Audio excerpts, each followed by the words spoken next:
Welcome to Bunnyborough PH, where we share our personal favorite stories from Reddit each week.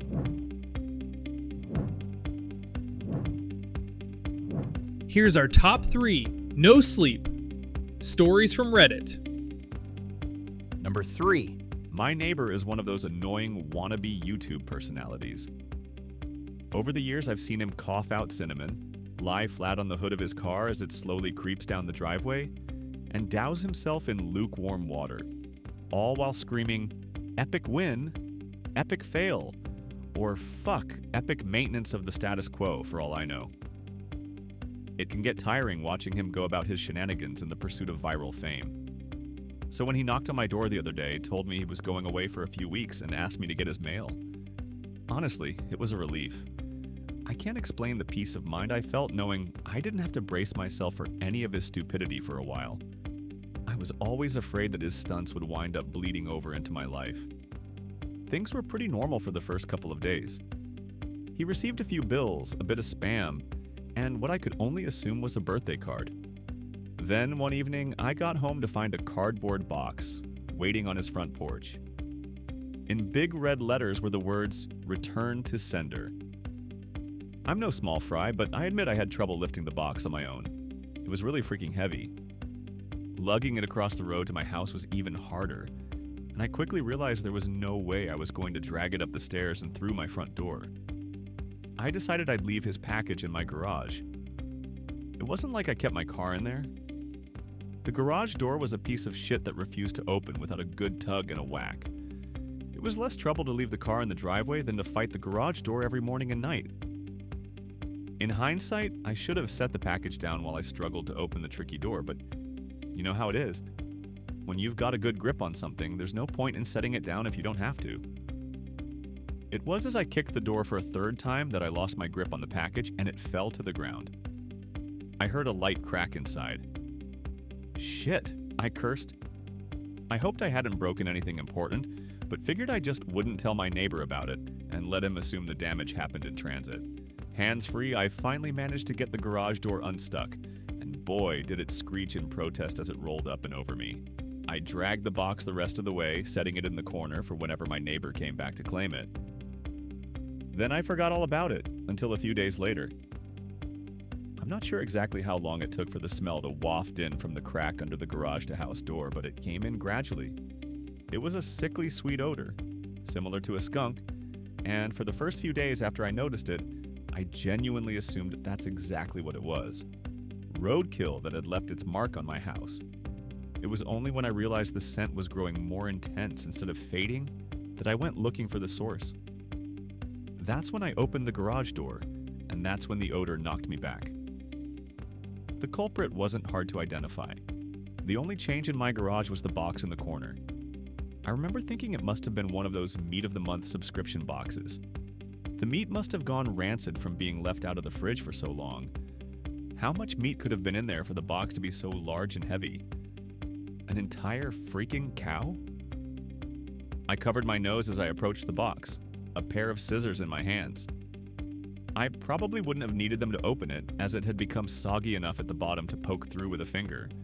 But I wasn't about to poke my finger into spoiled meat juices. That soggy bottom was the reason I had to open the box in the first place. If I tried to drag it out whole, everything would spill onto the floor. I was going to have to dump the pieces of meat one garbage bag at a time and take them down to the dumpster, a process I wasn't looking forward to. My scissors tore through the tape along the top of the cardboard box. I thought the smell couldn't get any worse, but as I flipped the flaps open, I discovered a whole new level of stink. It was like opening a burning oven, but instead of a heat wave, I was met with waves of piss, sweat, shit, and putrefaction. It was so bad that I staggered back and had to force down the puke threatening to gush out of me. I don't think I could have handled that scent mingling with the horrors coming out of the box. I'm not ashamed to admit I ran out the door for a breath of fresh air, but in the short time I'd spent in the garage, the smell had become so ingrained in my clothes that it clung to me like a shadow. Nothing I tried could keep the smell out of my nostrils. Not air fresheners, not a face mask, not 3 showers and a change of clothes. Every second that box lay open in my garage was another second the smell was allowed to gain a foothold in my home. I had to bite the bullet. I returned to the garage, the flaps of the box still open as though inviting me to look. I was prepared. A clothespin pinching my nostrils shut, a garbage bag in one hand, the strongest cleaner I could find in the other, and long rubber gloves to keep my skin from touching whatever was inside. But as it turns out, I needed none of those things. I wouldn't have to touch or clean the contents of that box. I would only have to suffer the nightmares every night. You see, there was meat in that box, but it didn't come from a cow or a pig. No, it was worse than that. It was my neighbor. Dead. Still in one piece, but dead. I called the cops, and naturally they took me in for questioning. Thankfully, they soon realized I wasn't involved. My DNA might have been all over that box, and the smell might have left its mark throughout my house. But there was one piece of irrefutable evidence in my neighbor's own hands that proved my innocence. A vlogging camera. They showed me the footage only once. My neighbor was sitting in the box outside a shipping facility, laughing as he told the world how he was going to mail himself across state lines. He'd brought pee bottles, food, a pillow, and a few flashlights. His friend, a guy I'd seen at his place several times helping with his stunts, closed the lid and presumably dropped him off for shipment. Over the next few hours, or days, I'm honestly not sure, my neighbor recorded a few short clips about his progress. I think I'm in a truck now. I can feel it moving. Must be in a warehouse. Pretty warm here. Still got plenty of food. That kind of stuff. Then, in the last entry, the box toppled over. He broke his neck. And that was it. The camera recorded until either the memory card filled up or the battery died. There's one thing I didn't tell the police after they showed me the video. One thing I heard in the footage that will haunt me to the day I die. Just after the tumble that broke his neck, I heard the familiar screeching sound of my garage door. Number 2. Like many people, I didn't have a happy childhood. My father left before I was born, and my mother raised me alone. She struggled badly with addiction and never really learned how to care for a child. Not long after I was born, she slipped back into the same lifestyle she had before. Drugs, parties, and strangers coming and going. Our small apartment became a place filled with smoke, noise, and confusion. For the first 5 years of my life, I walked around in a confused, terrifying mist. The smoky air would flood down the hallway from our living room and slip under my bedroom door. It always seemed to linger for days. I know now that my mother wasn't a bad person, just a victim of her addictions. When she did have spare money, she would put food in the house or buy me clothes from Goodwill. The only pieces of furniture I had in my bedroom were a mattress set and a little blue and white toy chest. Not that I had a lot of toys to put in it, just the 3 I had gotten for birthdays. One was an art kit, one was a red wagon, and the last, my pride and joy, was a doll named Betsy. Betsy was my best friend. We would have imaginary tea parties together, sleep together, and even take baths together. Sometimes I even remember her voice. When I thought back on my conversations with the doll in adulthood, I realized that I was likely suffering from delusions, thanks to the ever-present clouds of smoke that filled the dingy hallways and drafty bedrooms of our small apartment. Still, I remember the sound of her voice, a pleasant, tingling lilt that was almost always coupled with a raucous giggle. I also remember the things she said to me and the things she wanted me to do. She asked me to steal, usually food or pens and pencils. She wanted me to bring her forks and knives and to hit the bad man who slept on our couch. It was always something, and I would always get in trouble. But she wouldn't. When I told my mother who had put me up to these things, she would scoff and shake her head. She never believed me. Adults never do. Around my 6th birthday, I asked my mother for a birthday party. I wanted to invite the mean girls from school and serve them cake and ice cream to make them like me. I remember standing in the kitchen that day with such hope, having just asked the most important question of my entire life. The glass bottle of a soft drink I held was shaking in my nervous hands. I waited with bated breath as my mother continued putting groceries away, almost as if she hadn't heard me, but I knew she had. Finally, just as I failed a second time to muster the courage to repeat my question, she turned around and gave me a flippant shake of her head. A birthday party? Laura, that's ridiculous. I can't afford to feed 15 children that aren't even mine. Hell, I can barely afford to feed you. You eat like an elephant, especially for a girl your size. Or, I'm sorry, Betsy does. There's barely anything left for me to eat around here, much less a classroom of other people's brats. My face fell as she shook her head, mumbled something else under her breath, and stumbled off into the living room. I heard the music get louder as more people walked in the door. Some left, some stayed. I never knew them either way. I felt tears start to well in the corners of my eyes, and I choked back a sob as I ran to my room and slammed the door behind me. Betsy was lying on the bed and smiling. She was always smiling. Usually it made me feel better, but today it just made me angry. She just kept staring at me, smiling. She was going to tell me to do something bad again. This was why my mother wouldn't throw me a birthday party. It was because of all the trouble I got into because of her. This was her fault. Betsy didn't have to go to school, and Betsy never got in trouble like I did. And in my young mind, I truly believed it was the doll, not my mother, who was to blame for everything. I snapped then. I screamed in indignant rage and threw the bottle as hard as I could at the bed. It hit Betsy on her forehead, and she fell to the floor. Good. I picked up the bottle and hit her again and again.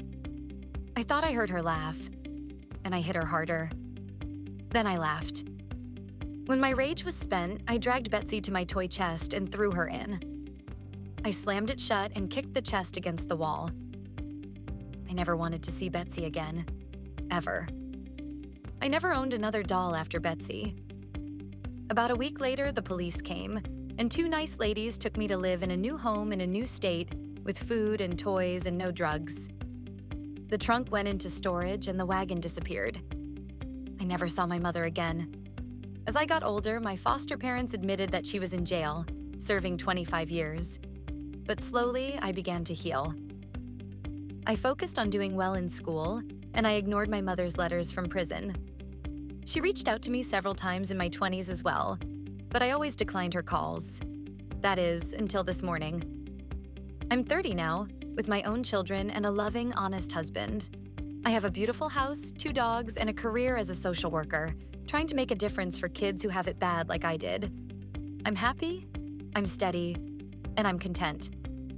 So when I got a voicemail from my mother informing me she had been paroled and that she wished to speak, I decided to let her say her piece. Since the kids were home from school, I went out to the shed in the backyard to return my mother's call. The shed was the children's domain, and they used it to play during the summer. I sat on my old toy chest, which was currently being used as a tea party table, and dialed the number she had left me. Oh, Laura, thank you for speaking to me. I know you have your own life now and a family. I would love to meet them someday. I just wanted to tell you how sorry I am. For everything.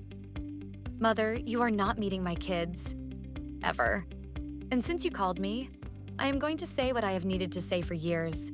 The opium, the heroin. They destroyed you. And the worst of it is that you almost took me down with you. I was 5. That was no home for a child. Honestly, I'm surprised it took you so long to get caught.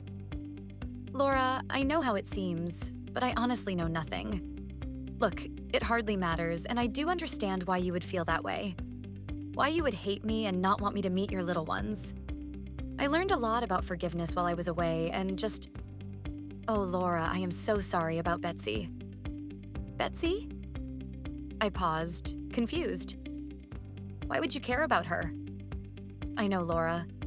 Believe me, I do. It was all my fault. The drugs, the partying. And Betsy... Oh God, if I had only paid attention, if I had only known. She's gone, and it's because of me. Mother? I sighed. Why are you talking about Betsy? And why do you even care? I know where Betsy is. Right underneath me. What are you talking about, Laura?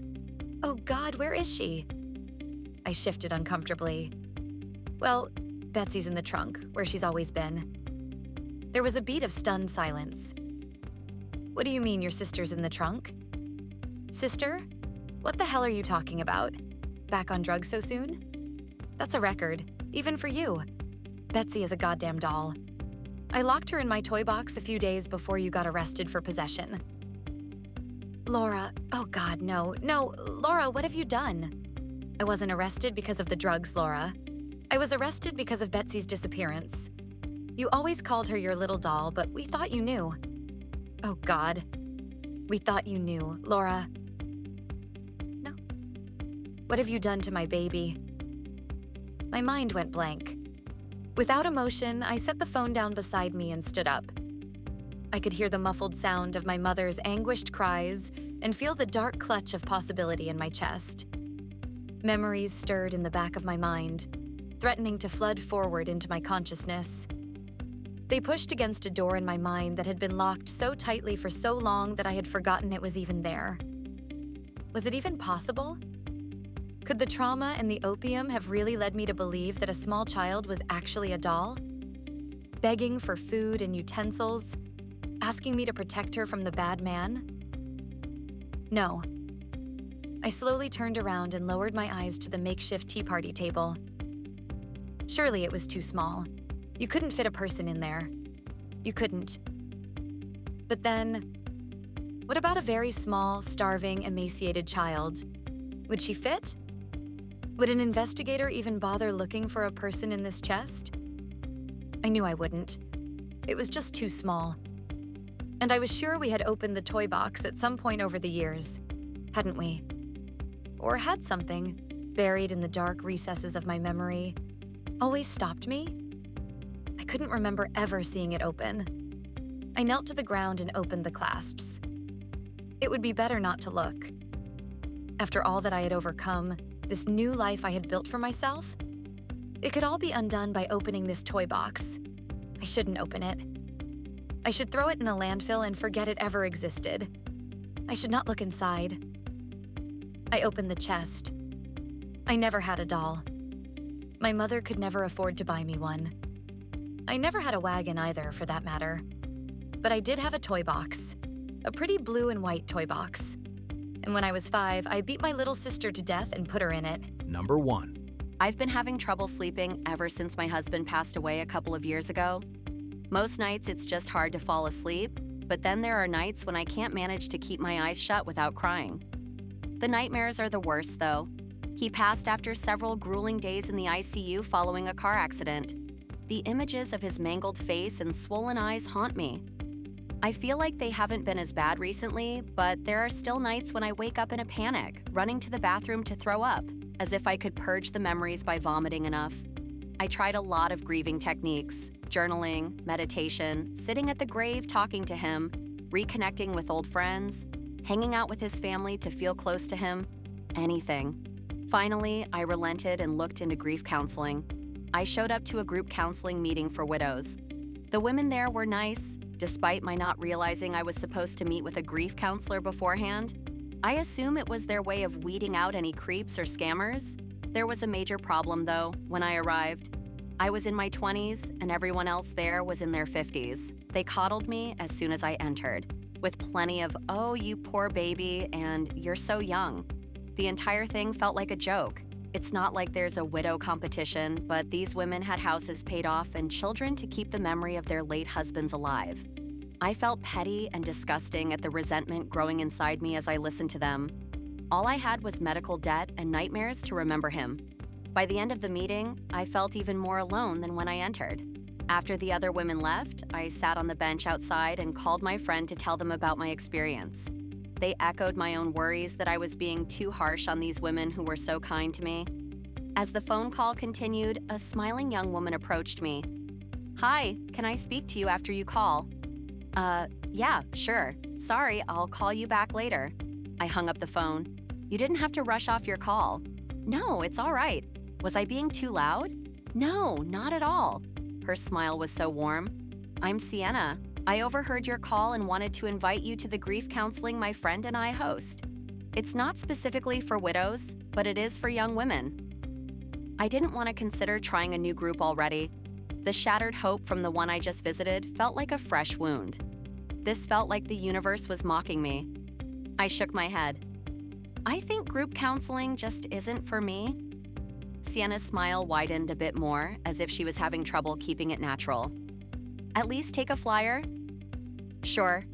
She pulled a flyer out of the messenger bag at her hip. I could hear rattling as other objects shifted inside. I'll see you there. She skipped off. Her farewell had a finality to it, as if I were fated to go. Later at home, I called my friend back and explained why I'd hung up. I read the flyer to her and she offered encouraging words, urging me to attend. I'm not sure. It's at a church, and I'm kinda not feeling the whole God thing right now. The worst thing that can happen is you go and hate it. Then you leave, come over, and we open a bottle of wine. After 2 weeks of thinking, I went to one of the meetings. My friend was right after all. If I hated it, I'd just leave. There was a small sign outside pointing me to the back of the church. There was a fire pit and chairs set up alongside a folding table with refreshments. Sienna spotted me immediately and ran over. I didn't have time to react before she threw her arms around me. I tried to be polite and gently pull away, but I felt her nails in my back. It wasn't enough to hurt or even be uncomfortable, so I brushed it off as part of her excitable personality. She pressed a styrofoam cup of water into my hand. Before long, everyone was gathered around the cozy fire pit. I listened to other women in their 20s tell their heartbreaking stories. I was able to connect with them better since they were roughly in the same stage of life as I was. Many of them had medical debt. A few had to drop out of school. Several also experienced nightmares. It was a cacophony of grief, but there was comfort in it. Well, everything except Sienna's presence. She looked like her face was getting tired.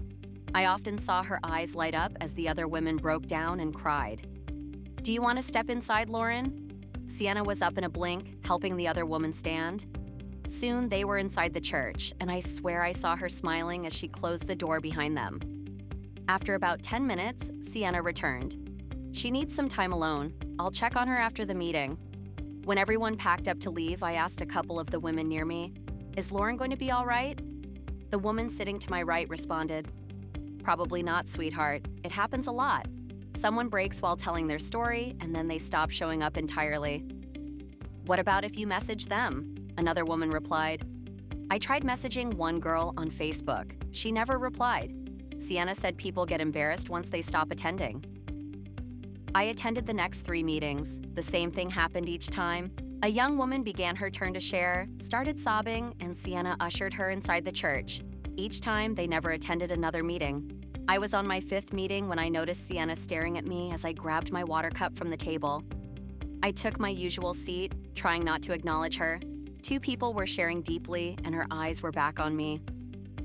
"Would you like to share?" She was smiling. It was no longer a warm smile. Still, I nodded. I sipped my water. I breathed. My husband died in a car accident. I wasn't in the car with him, but I daily wonder what would have happened if I had been. There were sympathetic nods from the others. One woman put a hand over her chest as she mouthed, "I'm so sorry," to me. I felt the tears begin. Sienna stared at me like she was listening to a dictionary proofreader. Still, I continued. "I have nightmares of his face in the ICU." I could barely get the sentence out before the sobs began. It felt unnatural, like the moisture was being pulled from my eyes. My hands shook as I unconsciously took another sip of my water. My throat burned. My chest burned. Everything burned. I took another sip of water. I looked up, and through the tears, I saw the same look of pity I gave each weak sobbing woman. And Sienna's smile. I stood up, ready to leave, when her hand was suddenly on my back. Her nails dug in more harshly than they had during that first hug. I looked up to see her face contorted. The smile was stretching. Her nails dug deeper as I watched her eyes become sunken in. I felt woozy. She led me toward the back door of the church. I took another sip of water. Before we reached the door, I wiped the tears from my eyes. I went to take another sip, but instead felt my stomach drop. The water had a weird grayish tint. Before I even realized it, I was huddled over, vomiting. I couldn't purge out the grief, but I was determined to purge whatever was in that water. Sienna was standing at the door, opening it. "If you come inside, you can lie down for a moment." The crack through the door had a strange gray light coming through it. I could see the other women inside. They were smiling at me through the door with the same sunken eyes. I pushed past her and ran to my car. The drive home was blurry as I had to pull over multiple times to puke again. I've never run inside and locked my apartment more quickly. That night was spent throwing up and sobbing. At least it was a change of pace to be unable to sleep due to fear instead of grief for once. I finally passed out for about 2 hours the next morning, well after sunrise. Even then, it was in my bathtub, so I was in a room without windows and behind a locked door. When I awoke, I Googled the church and called the number. 2 rings, and the receptionist answered, "St. Orion Chapel, this is Cynthia. How can I help you?" "I need to report the grief counseling that your church hosts." "I think you might have the wrong number, hun. We don't host grief counseling here." I looked at my ceiling as I felt the need to throw up again. I guess I do have the wrong number. Sorry. Leave your comment down below. And like and subscribe for more Reddit stories like this.